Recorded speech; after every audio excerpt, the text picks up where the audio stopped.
دیو چې ما سره صرف 2 لک روپۍ دي هغه 2 لک روپۍ زما په چا قرض دی او سړی ټال مټول کوي هغه پیسې رال نه راکړي نو زه اوس هغه پیسو ته انتظار وکړم که نه د چا نه قرض راوالم او قرباني وکړم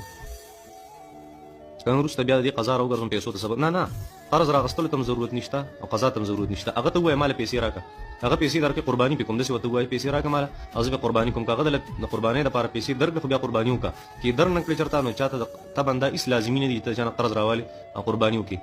او دغه شانتې دې ته هم بیا ضرورت نشته چې وروسته تا ته بیا پیسې میلاو شي ته د هغې قضا کوې دغې بیا قضا نه وي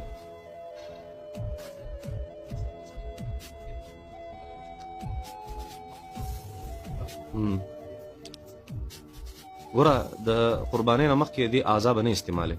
که د دې یو قربانۍ څاروی دی ګډ دی فرض کا یا ګډه ده د هغې نه تا پۍ ویسته د قربانۍ نه مخکې یا د هغې نه دې وړۍ ویسته دا به صدقه کې دا استعمالولی نه شي بیا د قربانۍ نه پس